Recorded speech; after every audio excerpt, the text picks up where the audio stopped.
आज इस वीडियो में बात होगी कैलकेरिया आर्स की, जिसका पूरा नाम है कैलकेरिया आर्सेनिकोसा। इस वीडियो में समझते हैं कि इसके बेहतरीन 5 सिम्टम्स कौन से हैं और कैसे बीमारियों से बचा सकता है जो फर्दर बाद में होने वाली हैं। छोटे बच्चों से लेकर के बड़े लोगों तक के सिम्टम्स को कवर करती है। काम की मेडिसिन है तो थोड़ा टाइम लगेगा समझने में, 5 से 10 मिनट में समझते हैं कैलकेरिया आर्स के बारे में। तो देखिए, जो कैलकेरिया आर्स बेसिकली 2 मेडिसिन है, एक कैलकेरिया कार्ब है, एक आर्सेनिक एल्बम है। कैलकेरिया कार्ब और आर्सेनिक एल्बम के हाइब्रिड सिम्टम्स अगर किसी एक पेशेंट में आने लगे और कन्फ्यूजन हो कि इसको कैलकेरिया कार्ब दिया जाए या फिर आर्सेनिक एल्बम दिया जाए, तो उस केस में सोचा जा सकता है कैलकेरिया आर्स के बारे में। तो छोटी सी मेडिसिन लेकिन काम के सिम्टम्स को कवर करती है, उसी को समझते हैं। देखिए, यूँ समझ लीजिए कि इसे एक छोटा सा बच्चा है और इसको बार बार मलेरिया टाइफाइड जैसे सिम्टम्स हो जाते हैं, यानी फीवर बार बार जाता है। यानी इस बच्चे को फीवर बार बार हो सकता है, मलेरिया हो सकता है, टाइफाइड हो सकता है, डेंगू भी हो सकता है। इस तरह से ये फीवर बार बार अगर हो रहा है या किसी को भी फीवर बार बार हो रहा है, तो जो फीवर का जो इफेक्ट है पूरी बॉडी पर पड़ेगा, उसके साथ साथ जो लीवर और स्प्लीन है इस पर ज्यादा इम्पैक्ट पड़ेगा। लीवर और स्प्लीन पर इम्पैक्ट ज्यादा पड़ेगा। तो संभावना ये होती है कि छोटे बच्चों में स्प्लीन और लीवर दोनों बढ़े हों, यानी इन्फेंटाइल या फिर चिल्ड्रन, जो बड़े बच्चे हैं 10, 12, 15 साल के हैं, उन सब में तो बार बार मलेरिया, टाइफाइड या फिर डेंगू फीवर होने की वजह से लीवर और स्प्लीन के साथ साथ अगर टाइफाइड फीवर बार बार होता है तो टाइफाइड फीवर को आंत्र ज्वर बोलते हैं, यानी आंतों को भी अफेक्ट करता है, डाइजेस्टिव सिस्टम को। तो आंत में जो ग्लैंड पाए जाते हैं उसको मेजेंट्रिक ग्लैंड बोलते हैं।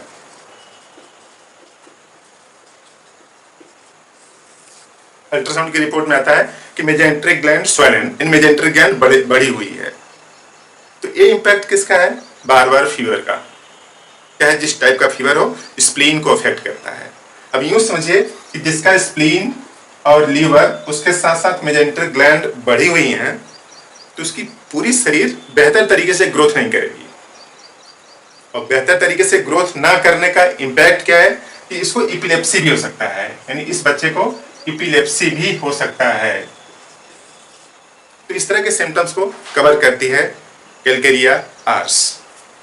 क्लियर कट लिखा है, हिपेटोमेगाली, स्प्लीनोमेगाली इन चिल्ड्रन, छोटे बच्चों में स्प्लीन बढ़ा हुआ है, लीवर भी बढ़ा हुआ है, और affection of spleen and mesenteric gland, या तो लीवर स्प्लीन बड़ी हो सकती है या फिर स्प्लीन और मेजेंट्रिक ग्लैंड बड़ी हो सकती है। जो मेजेंट्रिक ग्लैंड है, जहां पे आंत है वहां पे छोटी छोटी गांठ पाई जाती हैं, जो कि बच्चे में दर्द उत्पन्न करती हैं खाना खा लेने के बाद, या फिर बड़ी साइज हो जाए तो हमेशा दर्द होती रहती है।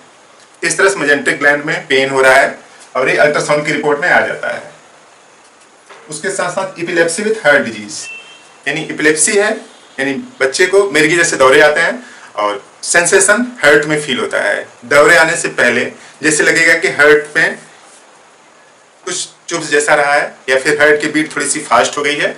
इस वजह से सर्कुलेशन ब्रेन में थोड़ा ज्यादा हो जाता है, इस वजह से इपिलेप्सी के दौरे आने लगते हैं। यानी इपिलेप्सी के दौरे आने से पहले उसको महसूस होने लगता है कि हार्ट में कुछ दिक्कत हो रही है, पल्पिटेशन बढ़ सकता है, धड़कन बढ़ सकती है।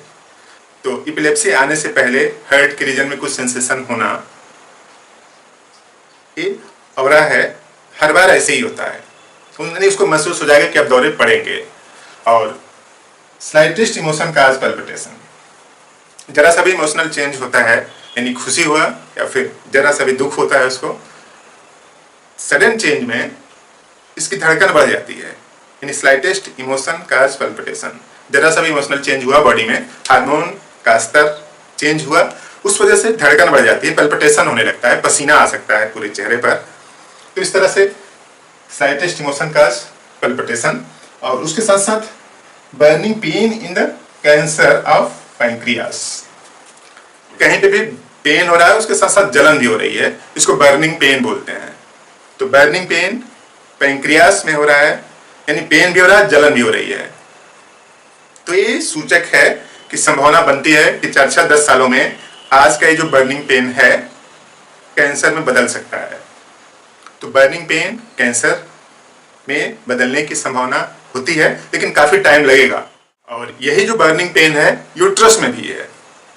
पैंक्रियास के साथ साथ यूट्रस में भी बर्निंग पेन है, यानी burning pain in the uterus and vagina. महिलाओं के यूट्रस और वेजाइना में भी बर्निंग पेन है। इस तरह से कहीं पे भी जलन के साथ दर्द हो रहा है, यानी ये इंडिकेशन है कि 10 साल में 15 साल में कैंसर बन सकता है। इस तरह से बर्निंग पेन चाहे पैंक्रियास में हो चाहे यूट्रस में हो। और नेक्स्ट सिम्टम्स है swelling of the inguinal gland with tearing pain in lip. यानी जो इंग्वाइनल ग्लैंड है, यानी जहाँ पे नाभि है उसके जस्ट नीचे वाले पोर्शन में जहाँ पे बेल्ट लगता है, दोनों तरफ इंग्वाइनल ग्लैंड पाई जाती हैं, जिसमें स्वेलिंग है। टच करने से पता चलता है कि यहाँ की ग्लैंड सूज गई है। और उसके साथ साथ उसी साइड के पैर में, यानी लेफ्ट साइड का इंग्वाइनल ग्लैंड सूजा तो लेफ्ट साइड वाले पैर में तेज दर्द करता है, और राइट साइड का इंग्वाइनल ग्लैंड में अगर सूजन हुई तो राइट साइड के पैर में तेज दर्द करता है। यूं समझिए कि जो इंग्वाइनल ग्लैंड है बेसिकली एक टाइप का लिम्फ नोड है या फिर लिम्फ ग्लैंड है, तो वहां पे भी स्वेलिंग है। तो इस तरह से जो टाइफाइड है, मलेरिया है, डेंगू है, उन सब का इम्पैक्ट बॉडी पर जो पड़ रहा है, उसकी वजह से जो सेकेंडरी सिम्टम्स आ रहे हैं, यानी एक सिम्टम्स तो फीवर का था, उसके साथ साथ जो स्प्लीन बढ़ गई, लीवर बढ़ गया, पैंक्रियास या फिर एपिलेप्सी जैसे सिम्टम्स को ठीक करती है कैलकेरिया आर्स। बेहतरीन मेडिसिन है, आप इसको यूज करें। नियर बाय रिलेटिव में किसी को दिक्कत हो तो उसको बताएंगे। तो छोटे बच्चों के स्प्लीन और लीवर बड़े होने की बेहतरीन दवा है कैलकेरिया आर्स। 30 पोटेंशियम यूज करें सुबह 4 बूंद जीभ पर। तो एक टाइम लें, चाहे छोटा बच्चा हो चाहे बड़े लोग हों, 1 चम्मच पानी में घोल के लें। छोटे बच्चों के लिए, बड़े लोग डायरेक्ट जीभ पर भी ले सकते हैं।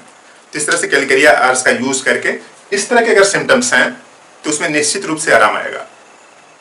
तो आप यहाँ तक देख रहे हैं, बात समझ में आई हुई, वीडियो को लाइक कर दें, चैनल अपना सब्सक्राइब कर लें ताकि नए वीडियो का अपडेट आपको मिलता रहे। आपने पूरा वीडियो देखा, थैंक यू।